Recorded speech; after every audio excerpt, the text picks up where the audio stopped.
En la industria del entretenimiento siempre están surgiendo nuevas ideas para nuevos proyectos, todos con el objetivo de llamar la atención del público y generar ganancias por ello, y obviamente, hay cientos de películas que logran cumplir con este propósito como otros cientos que no lo logran, y en el otro extremo, están las películas que no logran siquiera su realización o su estreno después de haber elaborado una parte considerable de estas. De este tipo ha habido varias y todos estos casos han sido por diferentes razones, considerando el grado de complejidad que hay en el desarrollo de películas, un mundo detrás del entretenimiento que está influenciado por negocios, creatividad y competencia. Por eso, el día de hoy los invito a dar una mirada a algunos proyectos no realizados y las razones que llevaron a esto, las ideas que pudieron ser alguna vez y que no fueron. Este es el iceberg de las películas canceladas. Alonso y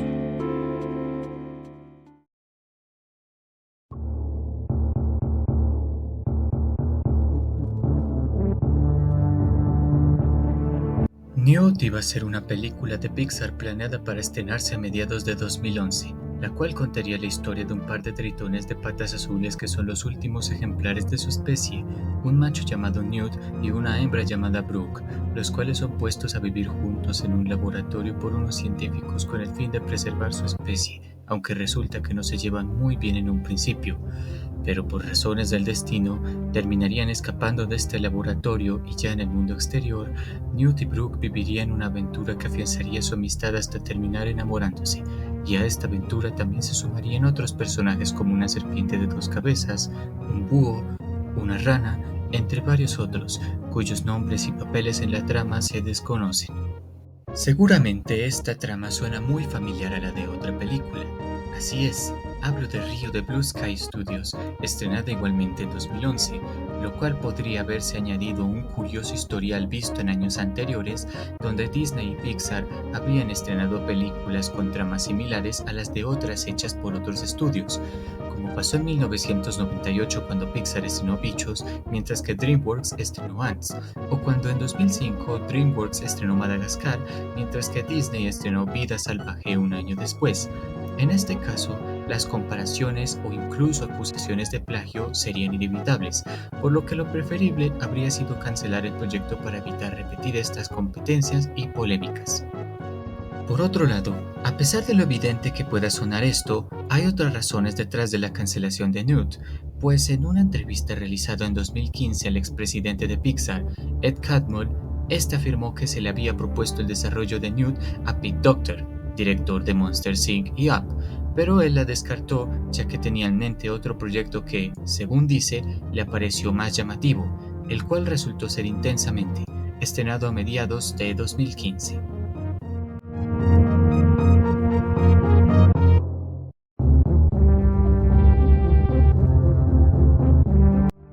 Como bien se sabe, un buen número de las películas animadas más recordadas de Disney se han tratado de adaptaciones de cuentos de hadas y otras historias de dominio público, y para la exposición D23 del 2015 se anunció un proyecto llamado Gigantic, el cual sería una adaptación de Jack y las habichuelas mágicas ambientada en España.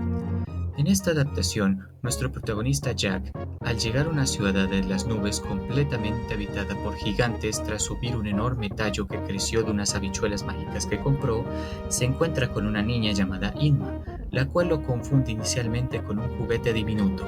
dando inicio a una amistad inusual entre ambos personajes, quienes luego se cruzarían en el camino de los malvados gigantes del trueno que habitan en una montaña tenebrosa.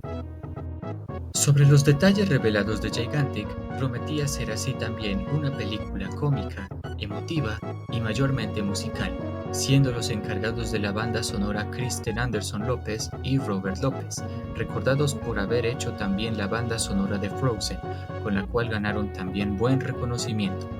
Asimismo, junto a algunos concept arts, se reveló una parte de la letra para una canción en la que estaban trabajando para incluir en la película, la cual fácilmente podría deducirse que iba a ser cantada por Inma y que llevaba por título Little Man u Hombrecito en español, que es la siguiente. O como podría ser en español, pero hasta donde se sabe, esta canción nunca fue grabada. El estreno de Gigantic estaba inicialmente planeado para noviembre de 2018, pero en abril de 2017 se anunció que el estreno sería aplazado un par de años más, para noviembre de 2020. Y finalmente, para octubre del mismo 2017, se anunciaría que la película sería finalmente cancelada. Las razones exactas aún no han sido reveladas, pero sobre ello, Ed Catmull, también entonces presidente de Walt Disney Animation Studios, expresó lo siguiente: es imposible saber cuándo empezamos un proyecto nuevo cómo se desarrollará el proceso creativo, y a veces, sin importar cuánto nos encante una idea o cuánto cariño se le ponga, nos damos cuenta de que simplemente no está funcionando. Con Gigantic hemos llegado a ese punto, y aunque sea una decisión difícil, vamos a terminar el desarrollo activo por ahora. Estamos concentrando nuestras energías en otro proyecto en el que hemos estado trabajando y del cual les daremos más detalles pronto, preparándose para el Día de Acción de Gracias del 2020. Con estas declaraciones, podría decirse que las diferencias creativas fueron un factor crucial que llevaron a la cancelación de Gigantic,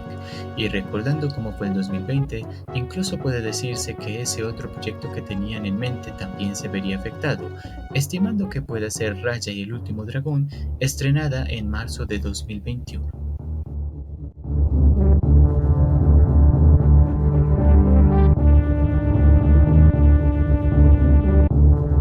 Entre 1992 y 1993, DC publicó una de sus historias más conocidas hechas con el fin de causar un gran impacto entre los espectadores, The Death of Superman. Llevar a Superman al límite de su fuerza enfrentando una bestia imparable llamada Doomsday que no hace más que fortalecerse entre más la ataquen hasta el punto en que ambos, de la fatiga, terminen cayendo muertos, fue visto como la pérdida de un ícono, como una forma de demostrar que un personaje que parecía invencible no lo era del todo. El impacto esperado por los editores fue logrado y esta historia tuvo la atención de los medios en su momento, así como haber logrado vender millones de copias. Y como toda historia popular, los estudios de cine no quisieron desaprovechar la oportunidad de darle una adaptación, lo cual fue visto como una oportunidad de reiniciar la franquicia de Superman en el cine tras el fracaso que fue Superman 4 unos años atrás. Así, en 1996, el productor Jon Peters le autorizó la escritura del guión de esta adaptación al guionista Kevin Smith, con el fin de darle un aire más moderno a Superman y con unas condiciones muy específicas.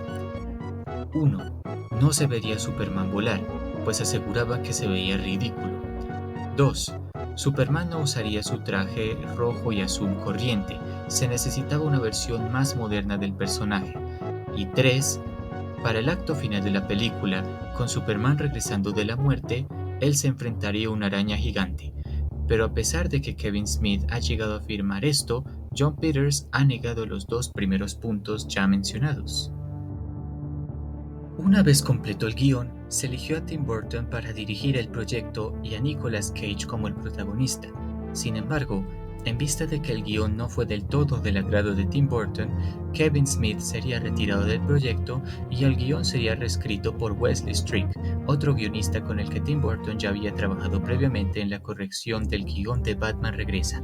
Y así, antes de iniciar el rodaje, se hicieron varios storyboards y pruebas de vestuario, mostrando un diseño muy moderno para Superman. Sin embargo, los productores de Warner mostraban incertidumbres ante el proyecto, pues se estimaba que podría llegar a costar $190 millones, un valor muy alto para la época, por lo que se optó por otra reescritura de guión, esta vez encargada al guionista Dan Gilroy, con el objetivo de eliminar algunos elementos de la trama y así reducir costos. Pero al final, todo empezó a empeorar al notar que muchas de las películas que Warner había estrenado ese año tuvieron una baja recaudación en taquilla, lo cual no ayudaría a recaudar dinero suficiente para el desarrollo de Superman Lives, y seguido por el fracaso de Batman y Robin, perdieron las esperanzas de realizar alguna otra película de superhéroes y el proyecto sería abandonado por completo, siendo que estaba destinado a estrenarse en junio de 1998, justo para conmemorar el 60º aniversario de Superman.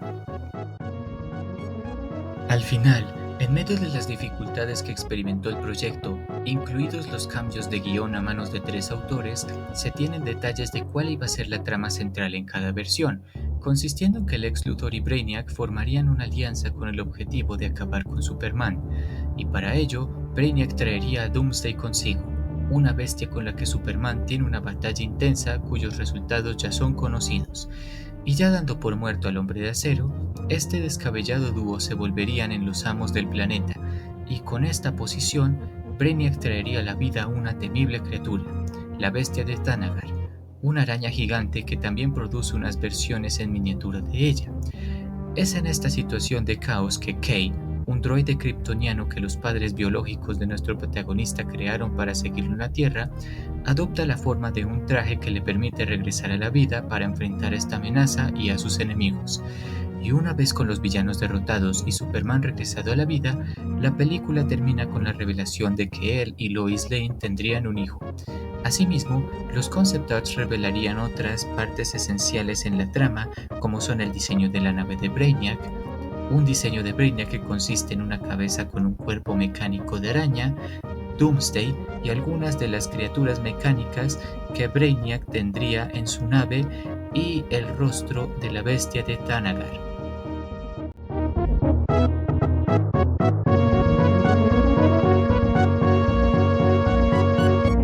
En 2010 se anunció que Sony Pictures desarrollaría una película animada de Popeye, y un par de años después se anunció quién estaría a cargo de la dirección: Genndy Tartakovsky, conocido por ser el creador del laboratorio de Dexter, Samurai Jack, y en ese mismo año dirigiría otra película para Sony Pictures que fue Hotel Transilvania, dando así también un anuncio de cuándo se estrenaría esta nueva película del marinero amante de las espinacas, septiembre de 2014.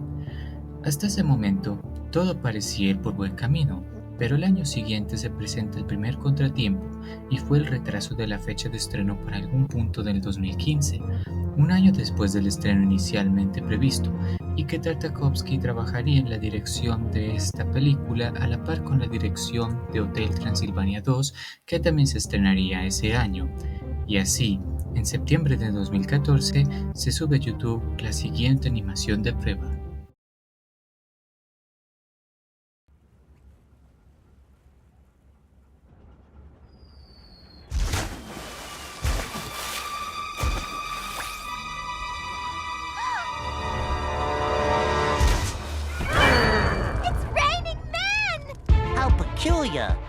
Esta animación serviría como un vistazo a lo que sería la película, no necesariamente un tráiler y tampoco una escena incluida en la misma, que igualmente tuvo un buen recibimiento por su excelente calidad de animación y su ejecución del tono humorístico que siempre ha caracterizado a Popeye y su conflicto con Brutus por el amor de Olivia. Pero a pesar del buen recibimiento de esta animación y las buenas expectativas que empezó a tener el público por la película, al año siguiente se volvió a retrasar el estreno para el 2016 y finalmente esta fecha terminó descartada ya que Genndy Tartakovsky dejó el proyecto.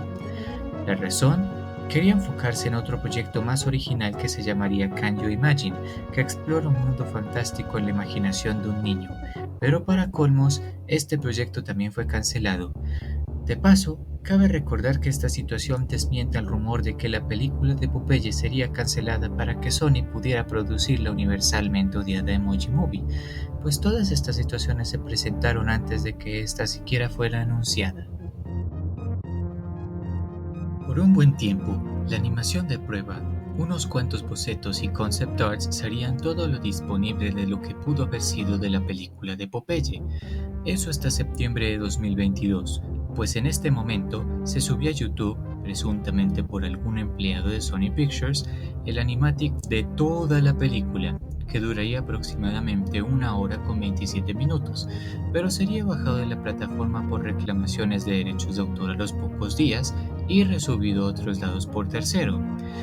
Este animatic nos permite ver que la animación de esta película no se alcanzaría a completar y asimismo conocer de lleno la trama, en la que vemos que la historia inicia desde la infancia de nuestro protagonista, criado en un orfanato y sintiéndose diferente al resto del mundo, pero al crecer encuentra un rubí mágico que siente podría tener una conexión con su padre, empezando así una travesía para encontrarlo,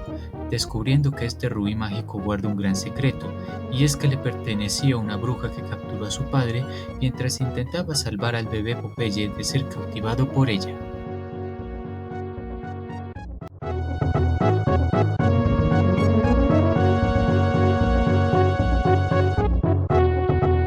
La cultura inca es una de las más icónicas de la América prehispánica, y justamente para 1995, este interesante mundo habría sido escogido para ser el escenario de una película de Disney que se titularía The Kingdom of the Sun, o El Reino del Sol en español, planeada estrenarse en el verano del año 2000 bajo la dirección de Roger Allers, quien ya había trabajado previamente en la dirección del Rey León. La historia estaría inspirada en la ya conocida obra El Príncipe y el Mendigo de Mark Twain, donde un joven pastor de llamas llamado Pacha, en lo que busca una de sus llamas que había escapado al palacio del soberbio emperador Manco, se ve a cara con él, descubriendo que guardan un gran parecido físico entre sí, por lo que toman la iniciativa de intercambiar sus vidas. Pacha, haciéndose pasar por Manco, muestra ser un hombre más humilde, por lo que Nina, una mujer elegida para ser su prometida, empieza a mostrar afecto hacia el emperador con quien va a casarse, mientras que Manco aprende a ser más humilde, en lo que también es accidentalmente convertido en llama por la malvada bruja Isma, quien tenía la intención de envenenarlo para así traer de vuelta a su pai, el Señor de las Tinieblas, con el fin de acabar la luz del sol y poder mantenerse eternamente joven. Y ya que sabe sobre el intercambio de vidas entre Manco y Pacha, Isma amenaza al emperador convertido en llama con revelar su secreto a menos de que haga lo que le ordene. A medida que fue avanzando el proyecto, crecieron las consternaciones sobre el potencial resultado, ya que Disney esperaba una historia algo más original, porque no es como si El Príncipe del Mendigo no haya tenido ya cientos de adaptaciones, así como el tono más serio y dramático que estaba tomando la película, que se alejaba ligeramente de las expectativas en una película más cómica y familiar, a juzgar por las reacciones de la audiencia de prueba. Para poder cumplir con estas expectativas, se contrató a Mark Dindal como codirector, con el objetivo de darle un toque más cómico a Kingdom of the Sun. Sin embargo, como producto de las diferencias creativas entre los dos directores, el desarrollo de la película se fue retrasando, y a mediados de 1998, faltando casi 2 años para el estreno previsto, resulta que solo un cuarto de la película estaba completa y la presión empezaba a crecer. Disney ya había firmado contratos con marcas como Coca-Cola o McDonald's para promocionar la película, y esta parecía que no iba a estar lista para su fecha de estreno. Así que, para optimizar tiempo, se decidió dividir el equipo de desarrollo de la película en dos. Unos trabajarían con Aller, mientras que otros trabajarían con Dindal, pero simplemente no funcionaba, ya que, como cada director tenía ideas diferentes, prácticamente estarían haciendo 2 películas diferentes, por lo que finalmente Aller decidió dejar el proyecto en septiembre de 1998, faltando 1 año y medio para su estreno. Y así, por unos meses, Kingdom of the Sun detuvo su desarrollo por completo. Obviamente esta noticia no le agradaría nada a Michael Eisner, entonces director de The Walt Disney Company, quien amenazó con cancelar la película si no daba indicios de seguir su desarrollo en las próximas semanas, por lo que ahora Dindal, solo a cargo de la dirección, decidió hacer un gran cambio. Se cumpliría con la expectativa de ser una película mayormente cómica. A un lado quedó la trama inspirada en El Príncipe y el Mendigo, a un lado quedó la mitología inca, a un lado quedaron varios personajes, y los que se conservaron, como Pacha, tendrían un notorio rediseño, y afuera también quedó la banda sonora, todo para dar paso a un nuevo proyecto que terminaría estrenándose en diciembre del 2000, Las Locuras del Emperador, que sería la versión final y comercializable del proyecto. Sin embargo, a pesar de haber quedado en buenos términos, Aller lamentó que su idea no se pudiera realizar, expresando lo siguiente: Kingdom of the Sun fue una experiencia devastadora para mí. Puse 4 años de mi alma en ese proyecto. Estaba creando una cinta épica mezclando elementos de aventura, comedia, romance y misticismo. La dirección de Disney Features en su momento le temía lo que estábamos haciendo. En su opinión, varias películas siendo una misma. También estaba incómodo con los aspectos espirituales y culturales. Por lo tanto, decidió hacerla una simple comedia física. ¿Habría funcionado mejor si tuviésemos más tiempo? Eso esperaría, pero uno nunca sabe.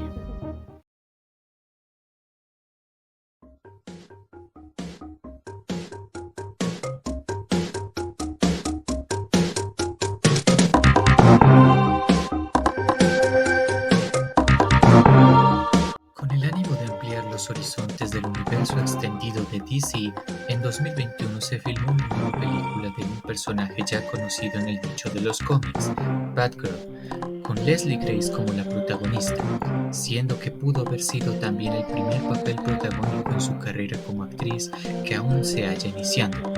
Brendan Fraser en el papel del villano Firefly y Michael Keaton retomando el papel de Batman después de 30 años, mostrando los orígenes de la heroína en su lucha contra el crimen sin tener el buen visto de Batman en un inicio,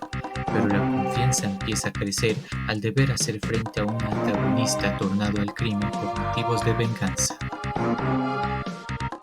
La película estaba destinada a estrenarse en HBO Max entre 2022 o 2023 en un intento por aprovechar el potencial de las plataformas de streaming para estrenar películas de Warner antes que en cines. Sin embargo, todos estos planes dieron un cambio drástico en 2022 con una fusión empresarial que daría paso a Warner Bros. Discovery y con ello una nueva administración al mando de David Zaslav, que en su reorganización corporativa consideró que las películas de DC serían particularmente planeadas para estrenarse en cines como grandes blockbusters con presupuesto superior a los $100 millones y no conjunto con HBO Max como se esperaba en la administración anterior. Y ya que Batgirl parecía no estar a la altura de las expectativas de la administración Zaslav para ser un blockbuster que se estrena en cines, pues estaba destinada a ser una película directo a streaming contando con un presupuesto inicial de $70 millones que subió a los 90 millones, así como algunos otros intereses financieros con el fin de reducir impuestos para la reciente fusión empresarial de Warner Bros. Discovery. Finalmente, se anunciaría en agosto de 2022 que Batgirl sería cancelada y no se estrenaría ni en cines ni en HBO Max, justo mientras estaba en la etapa de postproducción. Es decir, que el rodaje de la película ya se había completado y lo único que faltaba era la edición, efectos especiales y otros detalles técnicos. Cabe destacar que la decisión de cancelar la película se hizo sin la previa consulta de Walter Hamada, presidente de DC Films, quien al ser informado de esto se mostró en gran descontento y decidió renunciar a su cargo un par de meses después.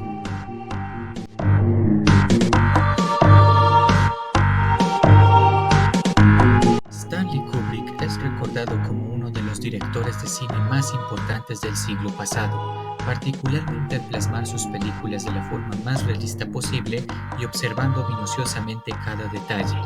Tanto así que el que pudo haber sido su proyecto más grande no pudo realizarse después de 2 años de solamente planeación. En 1968, poco después del estreno y éxito de 2001, Una Odisea en el espacio, Kubrick se propuso a realizar la que para él sería la película más grande de todos los tiempos, su propia biopic de Napoleón Bonaparte, un personaje histórico por el cual ya sentía un gran interés desde hace un tiempo, describiéndolo como uno de los pocos hombres capaces de definir el destino de su época y el de futuras generaciones. Sus intenciones al querer hacer su adaptación cinematográfica de la vida del emperador francés fueron altamente ambiciosas, pues la película exploraría desde su infancia, formación militar, vida personal más allá de la imagen imponente por la que es recordado, expediciones, batallas recreadas prácticamente a escala y muerte, todo de la forma más completa posible, por lo que su trabajo de investigación para registrar cuanta información le sea posible sobre Napoleón Bonaparte involucró haber visto todas las películas ya existentes sobre su vida que le fueron posibles hasta ese momento,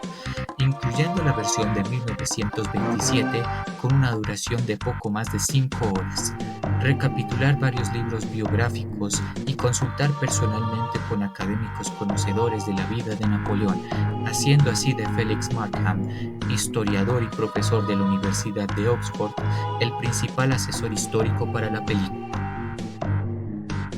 Correspondiendo la planeación de la película previo a lo que pudo ser el rodaje, Kubrick tuvo en mente al actor inglés David Hemmings para interpretar a Napoleón Bonaparte, y tiempo después a Jack Nicholson,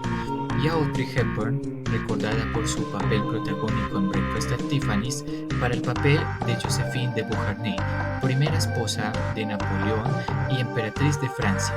Y sumado a ello, estaba uno de los mayores retos, que era conseguir el número de extras propicio para recrear la Grande Armée en la película, queriendo contar con al menos 50.000 personas, teniendo 40.000 soldados de infantería y unos 10.000 de caballería, siendo apoyado por el ejército de Rumania para suplirle tal número, mientras compañías textiles americanas se contemplarían para hacer los uniformes de la Armada. Por otro lado, la búsqueda de escenarios para el rodaje de la película fue otra tarea esencial previo al rodaje, siendo Francia el país donde mayor atención se dio, considerando también que algunos castillos y palacios que ya existían en la época seguían en pie y podrían prestarse para el rodaje. Pero a las ambiciones de Kubrick se sumó un problema, y es que en lo que seguía preparándose Napoleón, otra película de este personaje histórico ya estaba lista, Waterloo, estrenada en 1970, en la que se recrea la última y más famosa de las batallas napoleónicas, contando también con unos 15.000 extras para recrear a la Grande Armée. Sin embargo,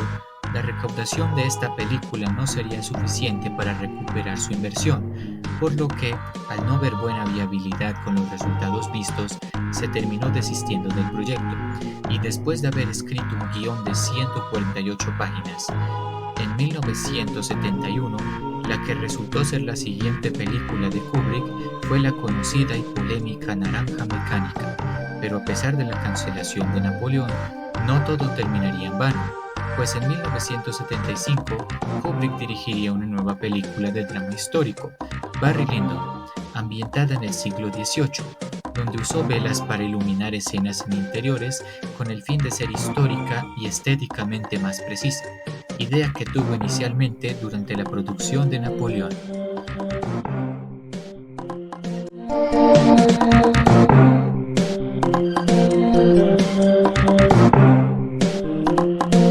En diciembre de 2010, DreamWorks anunció un futuro proyecto con el cual combinarían animación hecha por computador con animación tradicional,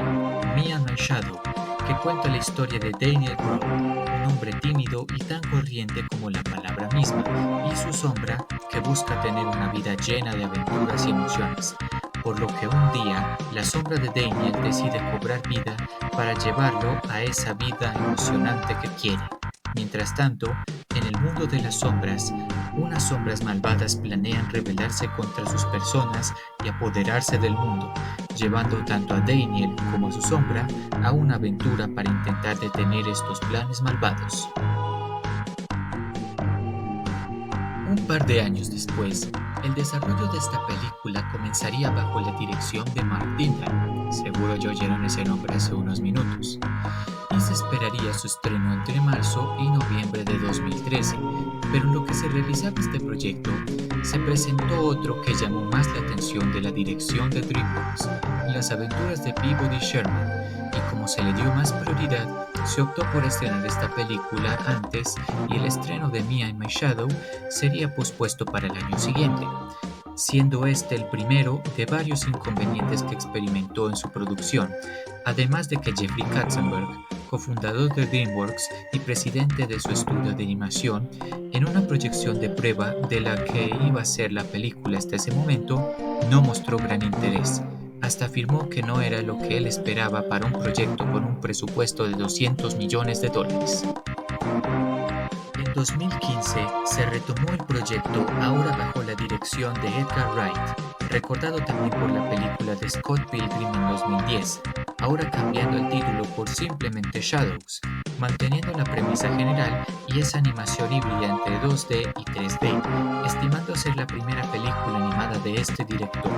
Sin embargo, es en este momento que más inconvenientes se empiezan a presentar para el desarrollo de la película, pues con el fin de reestructurar la compañía y sus futuros proyectos, hubo un recorte de personal de 500 puestos, lo cual hizo que salieran algunas personas que se hallaban trabajando en el proyecto hasta ese momento, dejando hasta entonces 3 borradores del guión incompletos, algunos concept arts y animaciones de prueba. Y en 2017, tras la compra de DreamWorks por parte del conglomerado de medios Comcast, se dejaron de dar más noticias sobre Me and My Shadow, dando a entender que, después de que su producción haya estado por tanto tiempo en un limbo, la cancelación ya parecía ser definitiva.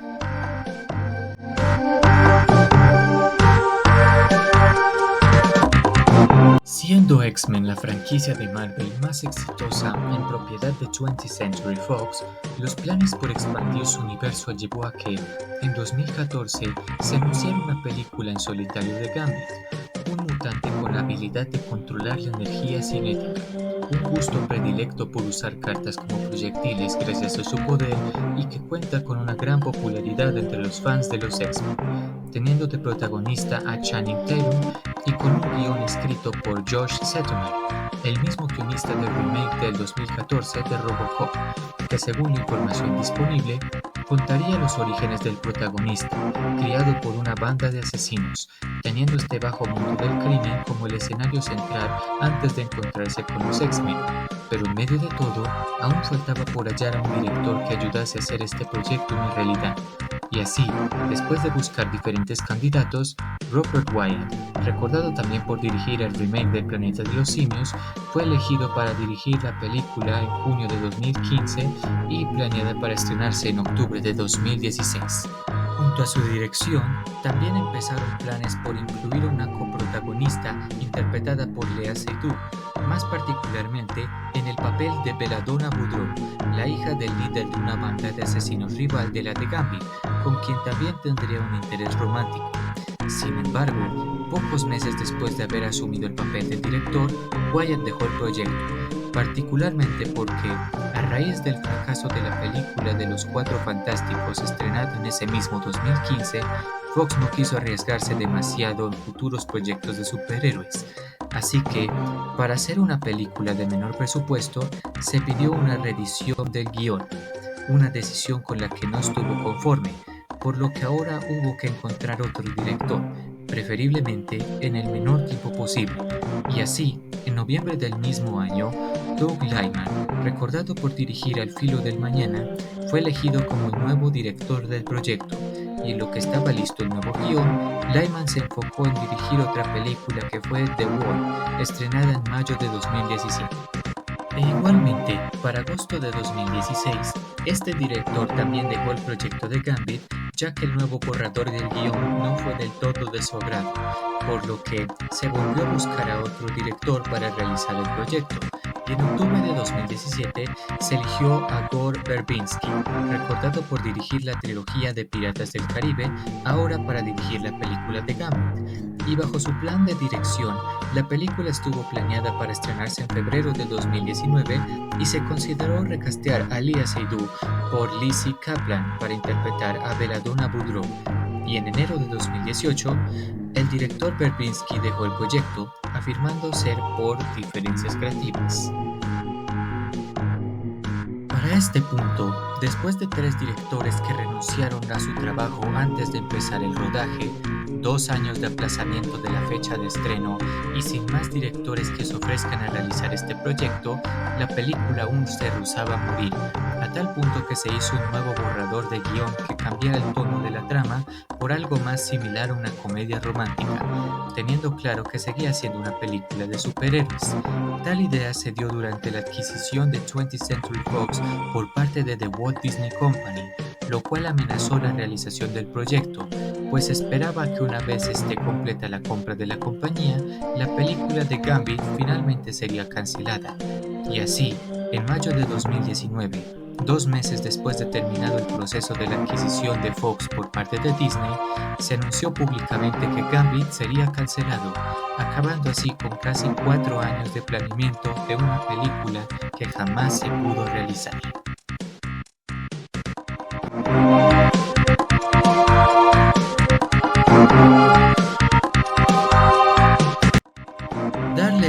nueva imagen a los Looney Tunes para terminar el siglo XX y explotar la imagen comercial de uno de los deportistas más populares del momento como Michael Jordan fueron dos ideas que, al mezclarse, dieron de resultado una fórmula exitosa. Primero, con una campaña publicitaria para una serie de Air Jordans llamada Air Jordans a principios de los 90s, y finalmente con la película Space Jam de 1996. Y para seguir aprovechando el éxito de esta peculiar fórmula, en 1997 se planeó una secuela de Space Jam, con Joe Pytka retomando la dirección, donde nuestros protagonistas volverían a unirse en un juego de básquetbol contra otra amenaza alienígena, Berserko, a quien se tenía planeado que el actor cómico Mel Brooks le diera voz, y de cuyo diseño estuvo encargado el animador Bob Camp, quien también fue uno de los animadores principales de la serie Ren y Stimpy. Sin embargo, esta idea no fue muy lejos por el mero hecho de que a Michael Jordan no le interesó volver a actuar, incluso cuando uno de los productores había afirmado que lo traería de nuevo. Pero a pesar de que el proyecto no llegó a nada, Bob Camp no pareció lamentarse, pues consideraba que una secuela de Space Jam solo era un pretexto para seguir exprimiendo los frutos de ese árbol de dinero que era Michael Jordan. En medio de todo, estaban muy claros los planes de hacer otras películas de este tipo, incluso sin Michael Jordan, donde ahora los Looney Tunes serían emparejados con otros deportistas exitosos en sus ámbitos. De ahí que surgieran las ideas para otros proyectos como Golf Jam con Tiger Woods, golfista múltiples veces ganador de circuitos del PGA Tour, y Race Jam con Jeff Gordon, corredor múltiples veces ganador de carreras de la NASCAR. Sin embargo, estas ideas no sirvieron para convencer al director de Space Jam, Joe Pytka, pues además de considerarlas extrañas, también creía que ningún otro atleta, aparte de Michael Jordan o Muhammad Ali, tenía el carisma como para replicar el éxito de esta película, por lo que la próxima estrella con la que se deseó volver a emparejar a los Looney Tunes ya no sería un deportista, sino el famoso actor de artes marciales Jackie Chan en un proyecto que quería llamarse Spy Jam, el cual tampoco se realizó, pero su premisa sirvió como base para otra película del mismo tipo